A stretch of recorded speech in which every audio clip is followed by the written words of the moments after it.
ආරම්භන ගොඩාක් ආදරණීය හිතවතුන් මම හිතන්නේ පහුගිය දවස් ටිකේ තිබුණා මේ කමෙන්ට් 100කට වඩා මේ හැමෝම ICU බෙඩ් ගැන කියනවා. ඒකේ ඇත්තම තත්ත්වය මොකද්ද? ඒක මොන වගේද? ඒ පිළිබඳ කිසියම් පැහැදිලි කිරීමක් කරන්න කියලා. හැබැයි මේ ICU යුනිට් එක කියන එක ගැන ගත්තොත් ඒක මගේ බයොලොජි විෂය පතේ උගන්වන්න ළමයින්ට උගන්වන්න තියෙන එකක් නෙමෙයි. ඉතින් මේ බොහෝ දෙනාගේ ඉල්ලීම මත ඒ පිළිබඳ මම එක්ස්පීරියන්ස් එකක් අරගෙන ඔයගලන්ට ඒක පිළිබඳ විශේෂයෙන්ම තාක්ෂණික වශයෙන් නෙමෙයි සාමාන්‍ය ජනතාවට මොකද්ද මේ ICU කතාව කියන එක පැහැදිලි වෙන විදිහට විස්තර කරලා දෙන්න තමයි අතටම මම බලාපොරොත්තු වෙන්නේ. මේකෙදී මේ ICU යුනිට් එකක අවුරුදු 10කට වඩා වැඩි පළපුරුද්ද තියෙන මගේ මිත්‍රයෙක් හිටියා. අපි දෙන්න අය පන්තියේ ඉඳන්ම A level වලට එනකම් මේකට ඉගෙන ගත්තේ ડોક્ટર චමින්ද මංගල ලියනගේ. ඉතින් එතුමාත් එක්කත් සාකච්ඡා කරලා අපි මේ ICU යුනිට් එක මොකද්ද වෙන්නේ කියන එක සාමාන්‍ය මිනිසුන්ට දැනුවත් කරන්න තමයි මේ වීඩියෝ එක කරන්න බලාපොරොත්තු වෙන්නේ. ඉතින් ඉන්ටෙන්සිව් කෙයා යුනිට් කියන එකේ අතීත කතාව ගැනත් මම මේ හොයලා බැලුවා. නමුත් මං හිතනවා ඒකේ හිස්ටරි එක නම් ඔයගලන්ට ඒ තරම් වැදගත් වෙන්නේ නැති වෙයි කියලා. ලොකු විස්තරයක් තියෙනවා. මං වැඩි කියන්න යන්නේ නැහැ ඒක ගැන. 1953 දී පමණ පෝලියෝ වසංගතයට මුහුණ දීමේදී බොහෝ රෝගීන් සඳහා නිරන්තරයෙන් ශ්වසන ආධාරක සහ මොනිටරින් අවශ්‍ය වූ නිසා ඒ සඳහා විශේෂිත වූ ඒකකයක් ලෙස පළමු ICU ඒකකය පටන් ගන්න තියෙන්නේ. 1953 දී තමයි හොස්පිටල් එකක ඉන්ටෙන්සිව් කෙයා යුනිට් නැත්නම් දැඩි සත්කාර ඒකකය කියලා එකක් පටන් අරගන්න තියෙන්නේ. විශේෂයෙන්ම ලෝකයේ 1953 දී පෝලියෝ වසංගතයක් ඇති වෙලා තිනවා. ඔය දැන් අපි මුහුණ දෙනවා වගේම ඒකෙදි ගොඩක් ශ්වසන ආධාරක ඕනි වෙලා තිනවා. ඒ වගේම 1-to-1 මේ කෙයා එකක්. එහෙම නැත්නම් රෝගියා තනි රෝගියා ගැන වෙනම ඉන්ටෙන්සිව් කියන්නේ ඒකනේ. ඒ කියන්නේ දැඩි සත්කාර කියලා කියන්නේ ඒකනේ. දැඩි සත්කාරයක් යටතේ තියාගැනීම මගින් ඒ රෝගීන්ව යම් මට්ටමකට මරණයට ලක් වෙන ප්‍රමාණය අඩු කරන්න පුළුවන් කියලා සොයා ගැනීමක් වුණා.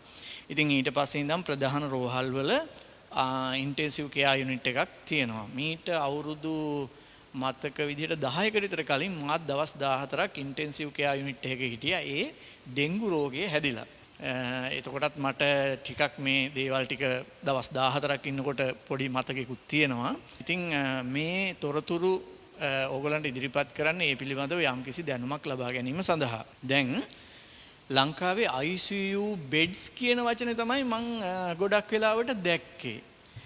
අන්තර්ජාලයේ සහ ගොඩක් තැන්වල ICU ඇඳන් කියන වචනේ තමයි පාවිච්චි වෙන්නේ වැඩිපුර. එතකොට සමහර කෙනෙකුට හිතෙන්න පුළුවන් කොහෙන් හරි යකඩ ටිකක් අරගෙන පටපට ගාලා ඇඳන් හදන්න පුළුවන් නේ ICU එකට කියලා. ඇත්තටම ICU ඇඳ කියන්නේ ICU යුනිට් එකක එක කොටසක් විතරයි. මම මෙහෙම පෙන්නන්නම් ඔයගලන්ට. මේ තියෙන ICU යුනිට් එක නම් කියන්නේ දැඩි සත්කාර ඒකකේ එක යුනිට් එකක් නම් එක යුනිට් එකකට ICU බෙඩ් එකක් තියෙනවා. තව ඒකට ඕනි කරන විශාල අංගෝපාංග රාශියක් තියෙනවා. මං මේ ඔක්කොම ඇන්දෙත් නෑ. මේ අත්‍යවශ්‍යම දේවල් ටික විතරයි මේ කතා කරන්නේ. ඒ අනුව ඇඳක් තිබීමෙන් විතරක් මේක ප්‍රමාණවත් වෙන්නේ නෑ. ඊළඟට ඔබට මම සරල දෙයක් කියන්නම්. සාමාන්‍ය හොස්පිටල් එකක තියෙන ඇඳක් ගත්තොත් එහෙම අනිත් ඇඳන් වලට වඩා උසයිනේ. ඒ උසට හදලා තියෙන බෝඩිමක තියෙන ඇඳන් වලට වගේ නෙමෙයි උසයිනේ. ඒ උසට හදලා තියෙන්නේ වෛද්‍යවරයාට මෙහෙම ඉන්නකොට කොඳු නමාගෙන ඔහොම බලන්නේ නැතුව මේ ඉන්න ලෙවල් එකෙන් එයාගේ ඇස්මැට්ටමින් රෝගියාව පරීක්ෂා කරන්න පහසු වෙන්න. ඒකටයි එහෙම තියලා තියෙන්නේ. මොකද ලංකාවේ ගත්තොත් එහෙම ඉතින් වෛද්‍යවරු හරි අනුපමේය සේවාවක් කරනවානේ මේකෙදි. ඔබ දැකලා ඇති අර ඉන්ටෙන්සිව් කෙයා යුනිට් එකේ වැඩ කරනකොට විශේෂයෙන්ම කොරෝනා රෝගීන් ඉන්න අවස්ථාවක අර PP කිට් එක එහෙම නැත්නම් මුළු ශරීරේම ආවරණය වන ඇඳුමක් අඳින්න එපා. මේ ඇතුළට මේ මොනවාද මේ රෙදි වගේ ඒවායින් විස බීජ යන්න පුළුවන් යන්නේ නැති ඒවා ග්ලව්ස් කීයක් දානවද නේද? මුව වැසුම් කීයක් දානවද? සම්පූර්ණ ආවරණය කළා මේ ඇඳුම ඇඳගත්තට පස්සේ නිකන් තම්බනවා වගේ වැඩක් තමයි තියෙන්නේ. ඉතින් ඔබ දැකලා ඇති ඒ වගේ එකක් ගලවන වෙලාව වෙනකොට වෛද්‍යවරුන්ගේ අන්තිමට ඇඳලා හිටපු ඇඳුම ඇඟට ඇලිලා තෙත් වෙලා. එතකොට ඔබ දැකලා ඇති සමහරලාවට ගර්භණී කාන්තාව ඉන්නවා වෛද්‍යවරු විදියට මෙහෙම ක්‍රියා කරන. ඒ කුසත් දරාගෙන ඒගොල්ලෝ මහත් උපරිම කැපවීමක් කරනවා. ඒ වගේම තමයි අපේ වෛද්‍ය පරීක්ෂණාගාරවල PCR පරීක්ෂණයට ගෙන සාම්පල බලන එහෙම මහා විශාල කාර්යභාරයක් ඉටු කරනවා ලොකු අවදානමක් සහිතව. ඒතර ඔබ දකින්න ඇති මේ මහෝගිය කාලවල PCR පරීක්ෂණ 25000ක් විතර සාම්පල් ගොඩ ගැහිලා කියලා තිබුණානේ. ඒකට හේතුව තමයි මම දැනගත්ත විදිහට මම මගේ ගෝලයේ ගොඩක් වැඩ කරනවා. ඒගොල්ලන්ගෙන් අහපු විදිහට ඒගොල්ලෝ කිව්වේ ඒගොල්ලන්ගේ අතිකාල දීමනා රජයෙන් නවත්තලා දාලා තියෙනවා. ඉතින් ඒක නිසා ඒගොල්ලෝ ගාන්ට පැය 8ට සේවය කරනවා රැය වෙනකන් වැඩ කරන්නේ නැහැ කියලා. ඉතින් ඒ වගේ ප්‍රශ්නත් තියෙනවා. ඉතින් මේ වගේ වසංගතයක් පැතිරෙන වෙලාවක ඒවා පිළිබඳ මීට වැඩිය තාමත්ම කල්පනාකාරීව කටයුතු කළේ නැත්නම් රජයක් විදිහට මුළු රටම විනාශ වෙන්නත් පුළුවන්, මහා හානියක් වෙන්නත් පුළුවන්. දැන් අපි ආපහු එමු ICU යුනිට් එක ගැන කතා කරන්න. ICU යුනිට් එක ගත්තොත් එහෙම මේ ICU යුනිට් එකේ ඔය හැමෝම කතා කරන්නේ ICU බෙඩ් එක ගැනනේ, ඇඳ ගැනනේ. ඇත්තටම ඒ ඇඳත් හරි අමුතු විශේෂිත ඇඳක්. මේ ඇඳ සාමාන්‍ය ඇඳකට වඩා වෙනස්. මේක කෑලි 3කට තියෙන. මම ඒවා ඇඳලා අඳින්න බලාපොරොත්තු වෙන්නේ නැහැ. ඔයගලන්ට මම රූපරාමු දාන්නම් ඒවය. ඒකේ තියෙනවා මේ රෝගියා මෙහෙම තිබ්බට පස්සේ වෛද්‍යවරයාට අවශ්‍ය පරිදි මේ ස්වයංක්‍රීයව එහෙම නැත්නම් මේම කකුලෙන් පාගලා ස්විච් එකක් මේ මෙකැනිකලි ඒ කියන්නේ එයාගේ කඳ කොටසට වඩා හිස කොටස පල්ලට යවන්න ඕනි නම් මෙහෙම අපි කියන්නේ හෙඩ් එන්ඩ් එක කියන එක පල්ලහැට යවන්න ඕනි නම් එහෙම පල්ලට යවලා එතකොට ෆූට් එන්ඩ් එක නැත්නම් කකුල් දෙක තියෙන පැත්ත උඩට කරන්න ඕනි නම් එහෙම කරන්න පුළුවන්. මොකද සමහර වෙලාවට බ්ලඩ් ප්‍රෙෂර් හොඳටම අඩු වුණායින් පස්සේ මෙහෙන් ඔළුවෙන් පල්ලහැට යවලා අර පැත්ත උඩට උස්සනවා. පැහැදිලිද ඒක? එතකොට එහෙම කරන්න පුළුවන් වෙන්න ඕනේ. ඊට පස්සේ ආපහු අනිත් පැත්තට අවශ්‍යතාවය නැති වුණාම ආපහු ඕයිනම් මේ හෙඩ් එන්ඩ් එක උස්සලා මෙහෙම තියන්න පුළුවන් වෙන්නත් ඕනේ. ඊළඟට අනිත් එක තමයි සමහර අවස්ථාවලදී ඒ රෝගියාව ස්වයංක්‍රීයව හරවන්න පුළුවන් වෙන්න ඕනි සරින් සරේ. මොකද සමහරලාට එතන ඉන්නේ මේ සිහිය නැති රෝගියෙක් වෙන්න පුළුවන්. සිහිය නැති රෝගියෙක් නම් වරින් වර හරවන්න වෙනවා. නැත්තම් ඔබ දන්නවා බෙඩ් සෝස් කියලා එන්නේ තුවාල එනවනේ. ඒක එන එක වළක්වන්න. ඒ වගේ මාර වැඩ ටිකක් තියෙනවා. ඊට පස්සේ ගර්භණී කාන්තාවක් වුණාම එයාව අර කෙලින්ම මෙහෙම හොරිසොන්ටලි තියෙන එකෙන් ඒ දරුවාට ටිකක් යම්කිසි හානියක් සිද්ධ වෙන්න පුළුවන්. එවැනි වෙලාවක පොඩ්ඩක් ඇල කරන්න පුළුවන් වෙන්න ඕනේ ඇඳ. ඒතර ඇඳේ තියෙනවනේ වටේට ආධාරක ඒවා ගලවන්න පාත් කරන්න ඊට පස්සේ ඇඳ උස්සන්න ආපහු පාත් කරන්න අපි හිතමුකෝ ඒකෙන් ට්‍රොලියට මාරු කරනකොට අවශ්‍ය ප්‍රමාණයට ඇඩ්ජස්ට් කරගන්න ඔය කියන සියලුම දේවල් ටික ICU බෙඩ් එකක තියෙන්න ඕනේ. එතකොට නිකන් කකුල් හතරකුයි ඇඳකුයි තිබිලා හරියන්නේ නැහැ. ඒකයි වැදගත් වෙන්නේ.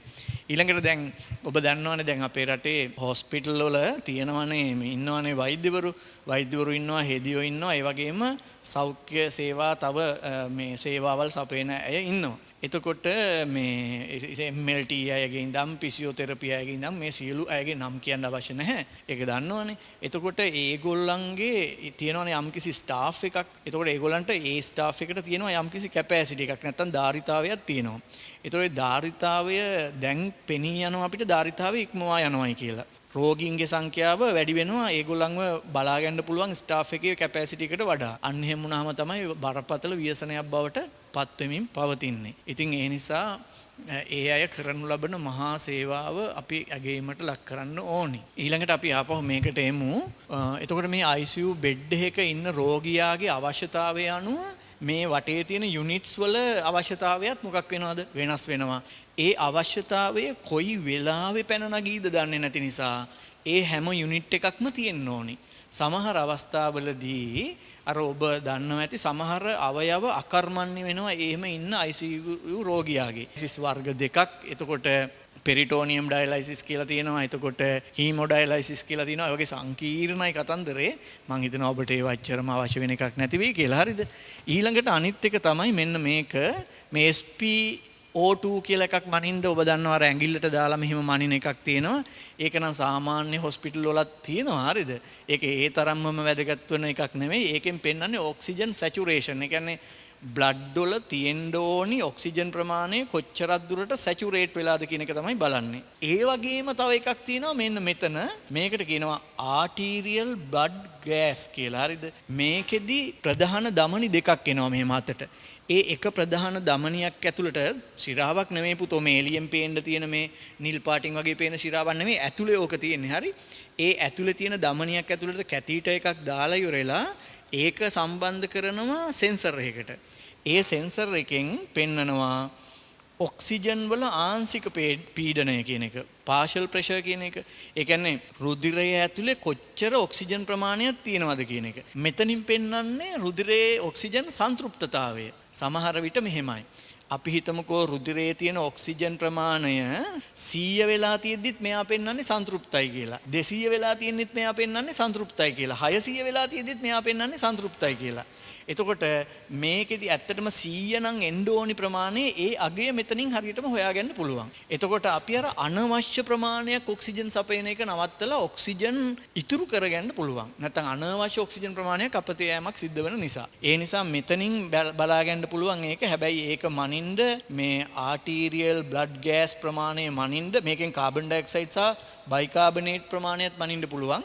මේ ධමනි ඔබ දන්නවනේ ශිරාවක් හිල් කරනවා වගේ නෙමෙයි පුතෝ ධමනියක් හිල් කරන එක.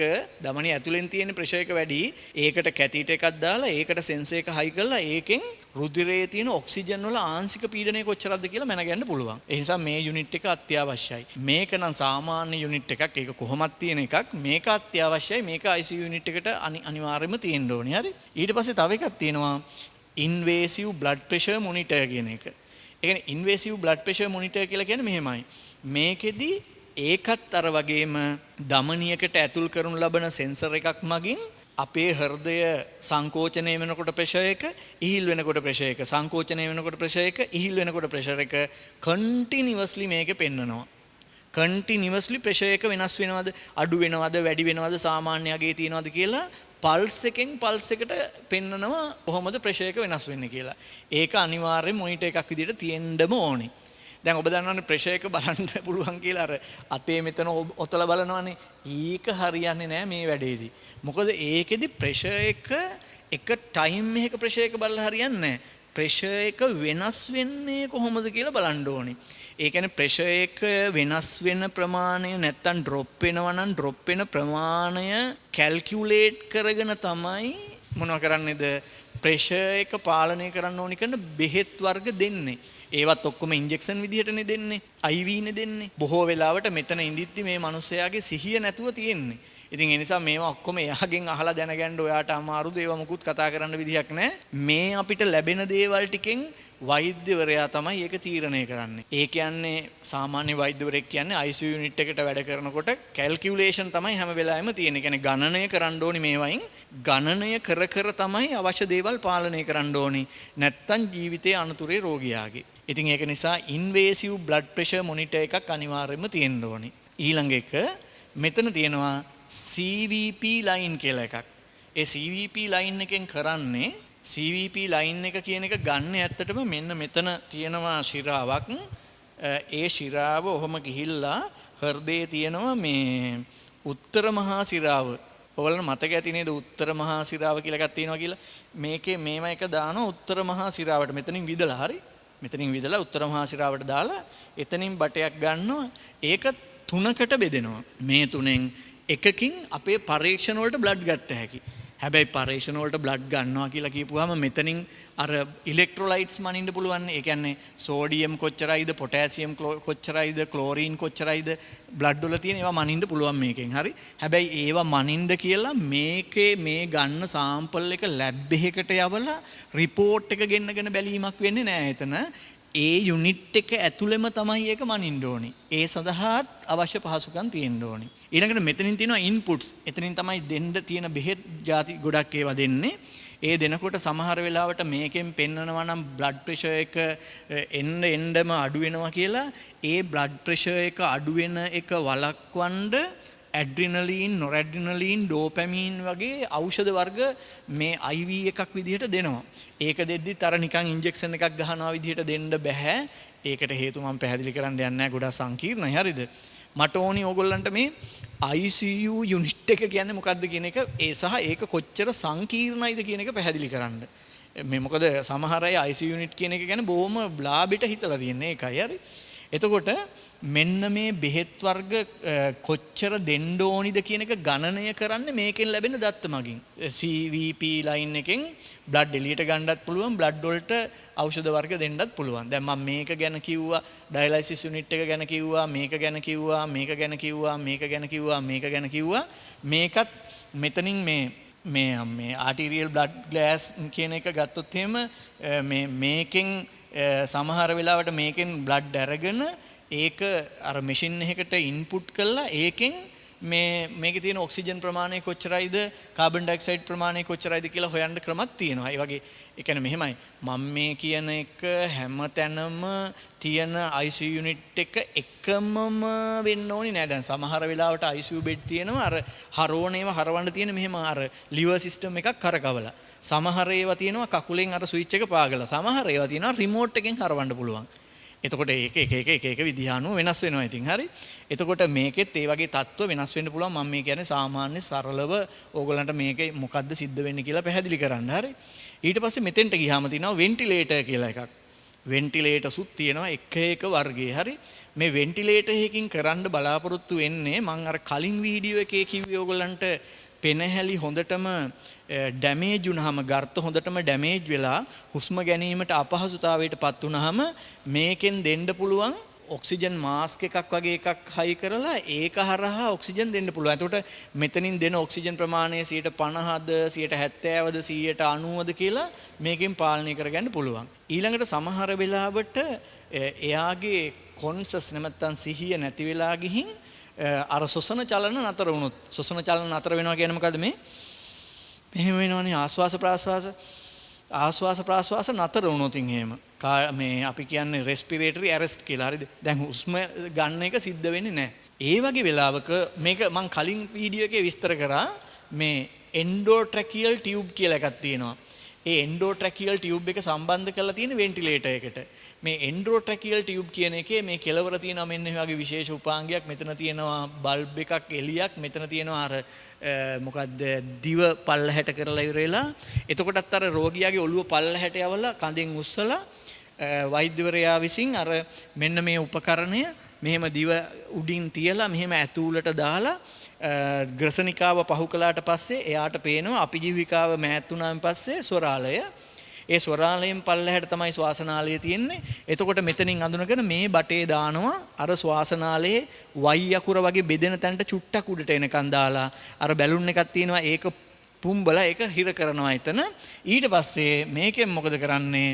ධන පීඩනයක් යටතේ ඔක්සිජන් විතර සපයනව නෙමෙයි, නිකන් ඔක්සිජන් ගලාගෙන යනව නෙමෙයි, ධන පීඩනයක් ඔස්සේ යවනවා. මේ පීඩනයත් හරීම පාලනයෙන් පාලනය කරන්න ඕනේ. නැත්තම් මොකද වෙන්නේ? මොකද්ද වෙන්නේ කියන්නේ?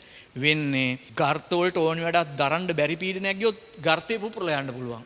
ඊළඟට අනිත් එක තමයි මේ ගර්ත මෙහෙම කොලැප්ස් වෙනවා කියලා කියනවා. අපි ගර්ත ඇකිලෙනවා. ගර්ත ඇකිලෙන එක වළක්වා ගැනීම සඳහාත් මේකෙන් ප්‍රෙෂර් එක කන්ට්‍රෝල් කරගන්න පුළුවන්. මම ඒවයි දත්ත කියන්න යන්නේ නැහැ, ප්‍රයෝජනෙ විතරයි කියන්නේ. හරි? මොකද ඔබ මේ IC යුනිට් එකක් බාරව කටයුතු කරන්න යන්නේ නැහැ නේ. ඔබට මොකද්ද වෙන්නේ කියලානේ දැනගන්න ඕනේ. හරි? අනිත් එක තමයි මේකේ යනකොට මේ පුජ්‍යලයට දෙන මේ ඔක්සිජන් සහිත වාතය දෙනකොට ඒක මේ හියුමිඩිටි නැත්තම් ජල වාෂ්පත් එක්ක එකතු කරලා ජල වාෂ්ප සංතෘප්ත කරලා තමයි දෙන්නේ. ඒකත් මේකෙන් කරන්න පුළුවන්. මොකද ඔබ දන්නවා මේ වායු හුවමාරු වෙන්නේ ගර්තය හරහා වතුරේ දිය වෙලා. ඒ වතුර ගතිය ඒ තෙතමනේ නැති වුණොත් එහෙම වායු හුවමාරු ඔක්සිජන් හුවමාරු සිද්ධ වෙන්නේ නැහැ. ඒ නිසා මේ වගේ වෙන්ටිලේටර් එකකුත් ඕනේ. ඒ වෙන්ටිලේටර් එක භාවිතා කරන්න හොඳ තාක්ෂණික දැනුමක් තියෙන්නත් ඕනේ. පැහැදිලිද ඒක? හරි.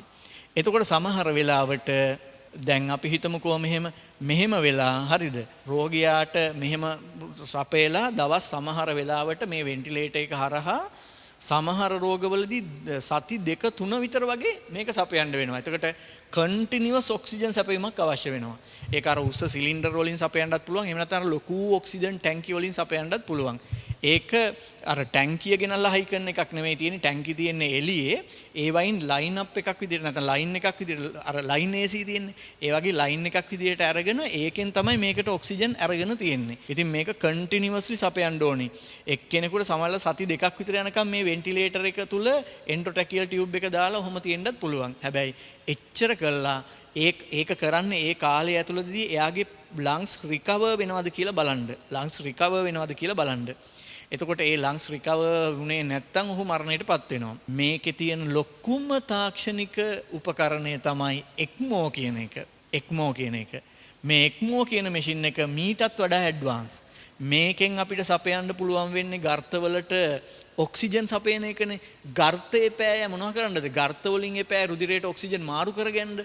ඒතර ගර්ත හරියට වැඩ කළේ නැතොත් අපි කොයි තරම් ඔක්සිජන් දුන්නත් 100% ඔක්සිජන් දුන්නත් ගර්තයෙන් රුධිරයට ඔක්සිජන් මාරු වෙන්නේ නැත්නම් මෙතනින් කොච්චර ඔක්සිජන් දුන්නත් මොකද වෙන්නේ? රුධිරයට ඔක්සිජන් එන්නේ නැහැ. එතකොට අපි කොච්චර වෙන්ටිලේට් කළත් රුධිරයේ ඔක්සිජන් ප්‍රමාණය එන්නම අඩු වෙලා යනවා නම් ඒ කියන්නේ ගර්ත වලින් හරියට මේක මාරු වෙන්නේ නැහැ. ඔක්සිජන් ගර්තේ ඒ තරම් දුර්වල වෙලා ඔක්සිජනේටඩ් වෙන්නේ නැහැ. අපි මෙතන 100% ඔක්සිජන් දෙනවා. දුන්නාට ගර්තයෙන් රුධිරයට එන්නේ නැහැ ඔක්සිජන්. හරියට එන්නේ නැහැ. රෝගියා මිය යන්න පුළුවන්. එවැනි තත්වයකට ආවහම හැබැයි සමහර විට මේ ගර්තය තව දවස් 3-4කින් ආපහු රිකවර් වෙන්නත් පුළුවන්. ඒ වෙනකොට හැබැයි ගර්තයට බෑ ඔක්සිජන් ටික රුධිරයට දෙන්න. දැන් අපිට ක්‍රමයක් තියෙනවා නම් ඩිරෙක්ට් රුධිරයට ඔක්සිජන් ටිකක් දෙන්න වැඩේ හරි. ඒක තමයි මේකෙන් කරන්නේ. රෝගියාගෙන් රුධිරය එළියට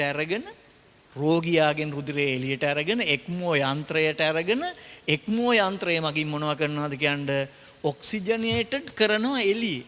දැන් මේකෙන් කරන්නේ රෝගියාගේ ඇඟ ඇතුළට ගර්ත ඇතුළට ඔක්සිජන් දීලා ගර්ත වලින් ඔක්සිජනේටඩ් කරන එකනේ රුධිරය. එතකොට ගර්ත ෆුලි ඩැමේජ් වෙලා වගේ නම් මේ වැඩේ සාර්ථක නැත්තම් දැන් මැරෙන්න නම් යන්නේ මේක කරන්න පුළුවන්. මේකෙදි කරන්නේ රෝගියාගෙන් ගන්නවා රුධිරය එළියට. කියන්නේ රෝගියාගෙන් රුධිරය එළියට අරගෙන මැෂින් එකට අරන් මැෂින් එකෙන් අවශ්‍ය ප්‍රමාණයට රුධිරය ඔක්සිජනේටඩ් කරනවා. රුධිරයට ඔක්සිජන් දෙනවා. රුධිරයට ඔක්සිජන් දීලා ඒ රුධිරය ටික ආපහු රෝගියාට දෙනවා. දැන් රෝගියාගේ ගර්ත වැඩ කරන්නේ නැහැ. ගර්ත වලින් රුධිරයට ඔක්සිජන් එන්නේ නැහැ. හැබැයි පිටස්තර මැෂින් එකකින් ඔක්සිජන් එනවා රුධිරයට. එතකොට දවස් කීපයක් අපිට බලන්න පුළුවන් එක්මෝ යන්ත්‍රයට හයි කළා මෙහෙම බාහිරින් ඔක්සිජන් දිදී බලන්න පුළුවන් ගර්ත රිකවර් වෙනවද කියලා. පෙනහැලි රිකවර් වෙනවද කියලා බලන්න පුළුවන්. රිකවර් වෙමින් පවතිනවා නම් ඊට පස්සේ අපිට ආපහු මේකට මාරු වෙලා ආපහු සාමාන්‍ය තත්ත්වයට යන්න පුළුවන්. ඒ කියන්නේ මරණය සිද්ධ වෙන එක වළක්වන්න පුළුවන්. හැබැයි මම අහලා තියෙන පරිදි මම දන්නේ මම අහලා තියෙන පරිදි ලංකාවේ තියෙන එක එක්මෝ යන්ත්‍රයයි කියලා තමයි මම අහලා තියෙන්නේ. මම දන්නේ ඊට වඩා තියෙනවද කියලා. හරිද? ICU යුනිට් ගත්තොත් එහෙම ලංකාවෙම තියෙන්නේ 500කට විතර ආසන්න ප්‍රමාණයක්. ඒකෙන් එක්මෝ යන්ත්‍රයක් තියෙන ICU යුනිට් එකක් තියෙන එකයි කියලායි මම අහලා තියෙන්නේ. ඉතින් ඕකයි ලංකාවේ තත්ත්වය. ඒතර මේ එක්මෝ එකෙන් තව දෙයක් කරන්න පුළුවන්. අපි හිතමුකෝ දැන් රෙස්පිරේටරි ඇරෙස්ට් විතරක් නෙමෙයි කාඩියක් ඇරෙස්ට්. ඒ කියන්නේ හෘදයත් වැඩ කරන්නේ නැහැ. හෘදේ වැඩ කරන්නේ නැත්නම් මේකට වෙනම ප්‍රෙෂර් එකක් දීලා රුධිරය දැන් ඔබ දන්නවනේ ඔක්සිජනේටඩ් කරන්න පෙනහැලි ඕනිනේ. බ්ලඩ් පම්ප් කරන්න රුධිරය ඕනිනේ. ඔක්සිජනේටඩ් කරලා පම්ප් කරන්නේ මොළයට. දැන් පම්ප් එක වැඩ කරන්නේත් නැහැ. ඔක්සිජනේටඩ් වෙන එක වැඩ කරන්නේත් නැහැ. දැන් ඔබ දන්නවනේ වාහනයක එයා ෆිල්ටර් එක තියෙන්නේ. ඒකෙන් එන්ජිමට ඔක්සිජන් හදලා දෙන්නේ, අරන් දෙන්නේ. ඒ වගේ මේ ඔක්සිජන් ෆිල්ටර් එක වැඩ කරන්නේ නැහැ. පම්ප් එක වැඩ කරන්නේත් නැහැ. එතකොට මොළයට මොනවද එන්නේ නැද්ද? රුධිරය එන්නේත් නැහැ, ඔක්සිජන් එන්නේත් නැහැ. එක්මෝ යන්ත්‍රයට පුළුවන් පුජ්‍යලයාගේ රුධිරය එළියට අරගෙන එළියට ගත්ත රුධිරයට ඔක්සිජනේටඩ් කළා යන්ත්‍රය ඇතුළේදී හෘදේ වැඩ කරන්නේ නැත්නම් හෘදයෙන් දෙන පීඩනය දීලා ආපහු සපයන්න පුළුවන්. ඒ කියන්නේ ඇත්තටම කියනවා නම් පෙනහැලි වැඩ කරන්නේ නැතුව හෘදේ වැඩ කරන්නේ නැතුව මිනිස්සයා නොමැරී තියාගන්න පුළුවන්. අපි දන්නේ හුස්ම ගන්න නැති වුණොත් හෘද ස්පන්දනය වුණේ නැතොත් ඌ මැලා කියලානේ. හෘද ස්පන්දනය නොවි පෙනහැලි වැඩ කරන්නේ නැතුව මිනිහා තව ටික කාලයක් තියාගන්න පුළුවන් මේ මැෂින් එකෙන්. ඒක තියාගන්නේ ඇයි කියලා ඔබ හිතයිනේ. ඒක තියාගන්නේ ඇයි කියලා කියන්නේ එහෙම තියාගන්නේ සමහර විට මේ හෘදේ නතර වීම తాවකාලික එකක් වෙන්න පුළුවන්. ඒකට යම්කිසි ප්‍රතිකාර ටිකක් කරනකන් මේ මැෂින් එකෙන් දුවන්න පුළුවන්. දුවලා ආපහු හෘදය නැවත මුල් තත්ත්වයට පත් කරගන්නකම් මේක කරන්න පුළුවන්. හෘදය මුල් තත්ත්වයට පත් කරගන්නකම් මොලේට රුධිරය නැති වුණොත් එimhe මොලේ මැරෙනවනේ. ඊට පස්සේ මොනවත් කළ වැඩක් නැහැ. ඒ හින්දා හෘදයෙන් කරන කාර්ය එළිය කරන්න පුළුවන්. පෙනහැලි වලින් කරන කාර්ය එළිය කරන්න පුළුවන්. ඒතකොට ටෝටලි පෙනහැලි වැඩ කරන්නේ නැහැ. හෘදේ වැඩ කරන්නේත් නැහැ. ඒ වුණාට හෘදයෙන් කරන රුධිර පොම්ප කිරීම මැෂින් එකෙන් කරනවා. පෙනහැල්ලෙන් කරන ඔක්සිජනීකృత කරන එක මැෂින් එකෙන් කරනවා. ඒතකොට මේක වගේ නෙමෙයි. මේකට වඩා මේක ඇඩ්වාන්ස්. ඒකට හේතුව මේකෙදි මේ වෙන්ටිලේටර් එකෙන් ඒකෙදි මේ රෝගියාගේ රුධිරය ඔක්සිජනීකృత කරන්නේ නැහනේ. ඒකෙදි කරන්නේ 100% ඔක්සිජන් පෙනහැල්ල අස්සටම දෙනවා. මෙතෙන්ට නෙවෙයි මෙතෙන්ටම දෙනවා. මේ කියන්නේ පෙනහැලි වලට පීඩනයකින් යුක්තව ඔක්සිජන් දෙනවා. ඉතින් දුන්නට මෙහෙම ගර්තයට ඔක්සිජන් ආවම ගර්තය විනාශ වෙලා නම් මෙතන තියෙන රුධිර වාහිනියට ගර්ත විත්තිය හරහා ඔක්සිජන් මොනව වෙන්නේ නැද්ද? කාන්දු වෙන්නේ නැහැ. ඒතකොට මේකෙන් කොච්චර හරි දීලා කරන්න පුළුවන් වෙන්නේ ඔක්සිජන් වැඩිපුර දීලා බලනවා ටිකක් හරි රිකවර් වෙයිද කියලා. ගර්ත හොඳටම හානි වෙලා නම් සමහර විට මේ හානි වෙච්ච ගර්ත ලෙඩේ සනීප වෙනකොට හරියන්නත් ඉඩ තියෙනවා. ඒක තමයි අවාසනාව කියන්නේ. හරිද? ලෙඩේ තව ටික දවසක් අල්ලගෙන හිටියොත් මේ ගර්ත ආපහු රිකවර් වෙන්න ඉඩ තියෙනවා. අල්ලගෙන ඉන්න විදිහක් නැහැ. මොකද මෙතනින් ඔක්සිජන් යන්නේ නැහැ. යන්නේ නැති වුනහම ඔන්න රෝගියාට මොලේට ඔක්සිජන් නැති වෙලා ගිහිල්ලා බහු අවයව අකර්මණ්‍ය මල්ටි ඕගන් ෆේලියර් වීම නිසා ඔන්න රෝගියා මැරෙනවා. හරි? හැබැයි මේ රෝගියා තව ටික දවසක් ඔක්සිජන් මේ ඇඟේ අවයව වලට දීගෙන තියාගන්න පුළුවන් වුණා නම් සමහර විට මට කියන්න බෑ 100%ක් සමහර විට පෙනහැලි වල ගර්ත රිකවර් වුණොත් තව දවස් දෙක තුනකදී රෝගියාට නැවත ජීවිතය ලැබෙනවා. එහෙනම් පෙනහැලි වල ගර්ත රිකවර් වෙනකන් ඒ කියන්නේ ටෝටල් ලං ෆේලියර් ටෝටල් හાર્ට් ෆේලියර් එකක් ඇවිල්ලා තිබුණත් එක්මෝ මැෂින් එකෙන් මොනවා කරන්න පුළුවන්ද ටික දවසකට ඒක ගිනිහිල්ලා ඒ කියන්නේ පෙනහැල්ලෙන් සහ හෘදයෙන් කරන කාර්ය වෙනම බාහිරින් කරලා රෝගියාට නැවත පෙනහැලි යථා තත්ත්වයටපත් වෙයිද කියන එක බලන්න පුළුවන්. සමහර අයගේ එහෙම වෙලා යථා තත්ත්වයටපත් වෙනවා. පත් වුනහම මේකෙන් එයාට අපිට ජීවිතය ලබා දෙන්න පුළුවන්. ඉතින් බලන්න මේ වගේ යුනිට් එකක තියෙන වටිනාකම කොච්චරක්ද කියලා නේද?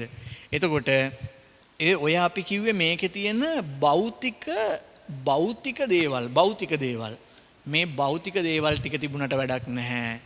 මෙන්න මේ ටික නැත්තම්. ඒ තමයි මානව සම්පත් ටික නැත්තම් මුහු කරන්න බෑ.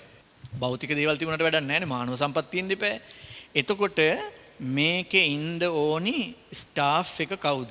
දැන් සමහර අය කියනවානේ ඇඳන් අපි විශාල ප්‍රමාණයක් හදනවා කියලා අපි හිතමුකෝ. අපිට පුළුවන් ලොකු ගොඩනැගිල්ලක් ඇඳන් ගොඩාක් හදලා ඉවර වෙලා ඒකට රෝගීන් ඇතුළත් කරන්න පුළුවන්. එතකොට රෝගීන් බලන්න ඕනි කරන නර්ස්ලා ડોක්ටර්ස්ලා එහෙම සුළු කාලයකින් හදන්න බැහැනේ. ඒ නිසා මෙඩිකල් ස්ටාෆ් එකේ තියෙන කැපැසිටි එක පැන්නොත් ඔක්කොම ඉවර වෙනවා කියලා කියන්නේ අන්න ඒක නිසායි. එතකොට දැන් මේකෙදි ඕනි වෙනවා අපි හිතමුකෝ ICU බෙඩ් තියෙනවා කියලා මෙහෙම. හරිද? බෙඩ් මම උදාහරණයක් ගන්නම් බෙඩ් 3ක්. හරි? 1 බෙඩ් 1 ඊට පස්සේ 2 බෙඩ් 2 3 බෙඩ් 3 කියලා ගත්තොත් මේ හැම බෙඩ් එකකටම මේ යුනිට් එකක් ඕනි. මේ බෙඩ් එකට තව යුනිට් එකක් ඕනි. මේ බෙඩ් එකට තව යුනිට් එකක් ඕනි. කොරෝනා වගේ තත්වයකදී නම් ඒවා සෙපරේට් වෙනම තියෙන්නත් ඕනි. නැත්තම් විස බීජ යන නිසා. ඊළඟට එතකොට මේක මේ එක බෙඩ් එකකට අනිවාර්යෙන්ම පැය 24ම ඒ බෙඩ් එකේ ඒ රෝගියා අපි කියන්නේ 1-to-1 ඔබ්සර්වේෂන්. ඒ කියන්නේ ඒ රෝගියා ඔබ්සර්ව් කරගෙන එයාව පාලනය කරන්න එක නර්ස් කෙනෙක් පැය 24ම ඉන්න ඕනේ.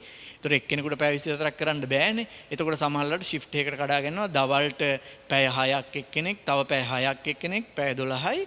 රැලි වෙනකන් ගත්තොත් ඒක පැය 12ම තනි කෙනෙක් කරන අවස්ථා තියෙනවා. එතකොට අඩුම ගානේ එක බෙඩ් එකක් නඩත්තු කරන්න පැය 24කට නර්ස්ලා 3 දෙනෙක් ඕනි. කෙනෙක් හරි නිමාඩු ගියොත් එහෙම කියලා ලෙඩ වුණොත් කියලා බලලා එක බෙඩ් එකකට නර්ස්ලා 4 දෙනෙක් ඕනි. ඒ කියන්නේ එක්ස්ට්‍රා එක්කෙනෙක් ඕනි. හදිසිය ගන්න. එතකොට දැන් මෙතෙන්ට 4යි නර්ස්ලා 4ක් ඕනි. ඒ අය නිකන් ඇවිත් යන්න හරියන්නේ නැහැ. එතන නිරන්තරයෙන්ම ඉන්න ඕනි. ඊට පස්සේ මේ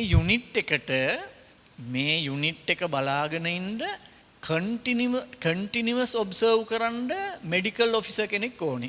ඒ කියන්නේ දැන් ICU යුනිට් එකේ තියෙන බෙඩ්ස් 3යි නම් මේ බෙඩ්ස් 3 මේ ටික බලාගන්න මේ ටික මේවා එක්ක ගනුදෙනු කිරීම සඳහා අනිවාර්යයෙන්ම මෙඩිකල් ඔෆිසර් කෙනෙක් හැම වෙලාවෙම ඉන්න ඕනි. ඔන් කෝල් නෙමෙයි. ඒ කියන්නේ කතා කරලා ගෙන්නවා ගන්නව නෙමෙයි. එතන ඉන්න ඕනි. එතන ඉන්න ඕනි අනිවාර්යයෙන්ම. ඒතකොට මේ මෙඩිකල් ඔෆිසර් කෙනෙක් ඕනි. ඊට පස්සේ මේකේ ඉන්චාර්ජ් විදිහට මේකට මෙඩිකල් ඔෆිසර්ට උඩින් ඉන්චාර්ජ් විදිහට ඉන්න ඕනි කන්සල්ටන්ට් ඇනස්තීසියා ඩොක්ටර් කෙනෙක්, ස්පෙෂලිස්ට් ඩොක්ටර් කෙනෙක් ඉන්න ඕනි. ඔන්න ඔහොම ස්ටාෆ් එකක් අවශ්‍ය වෙනවා. ඊට අමතරව තව ඕනි අර පාවිච්චි කරන සුළු සේවකේ මම කවදාවත් කැමති නැහැ සුළු කියන වචනේ පාවිච්චි කරන්න. තව ඕනි කනිෂ්ඨ සෞඛ්‍ය නිලධාරීන් පිරිසක් ඕනි. කනිෂ්ඨ සෞඛ්‍ය නිලධාරීන් පිරිසක් ඕනි. ඇයි මේ වය තියෙන සාම්පල අයින් කරන්න, එතකොට මුත්‍රා බෑග් අයින් කරන්න, ඒවා ඒ ටික කරන්න පුළුවන් වෙන කෙනෙකුට. එහෙම ස්ටාෆ් එකකුත් ඕනි. ඊළඟට ඔබ දන්නවද මේ ටික AC කරලා මේ AC කරපු පරිසරයක තියාගන්න ඕනි. ඒ AC කරපු පරිසරෙත් අපි සාමාන්‍ය මේ කාමරයක් AC කරනවා වගේ AC සිස්ටම් එකක් හරියන්නේ නැහැ. විස බීජ අයින් කරන්න පුළුවන් විදිහේ ෆිල්ටර්ස් සහිත AC සිස්ටම් එකකුත් තියෙන්න ඕනේ. ඔබ හිතන්නේ එතකොට කොච්චර සංකීර්ණයිද කියලා. ඊළඟට තව වැදගත්ම කතාව මම තාම කිව්වේ නැහැ. අපි හිතමු මෙහෙම දැන් පළවෙනි පැය හිටිය මේ පළවෙනි රෝගියා බලාගත්ත පළවෙනි බෙඩ් එකේ රෝගියාව බලාගත්ත නර්ස් තමන්ගේ ෂිෆ්ට් එක ඉවර වෙලා දැන් ගෙදර යන්න ඕනිනේ. ඒතර අලුත් එක්කෙනා එන්න ඕනිනේ. අලුත් එක්කෙනා එන්න ඕනි තමන්ගේ ෂිෆ්ට් එක පටන් ගන්න පැයකට කලින්. තමන්ගේ ෂිෆ්ට් එක පටන් ගන්න පැයකට කලින් එන්න ඕනේ.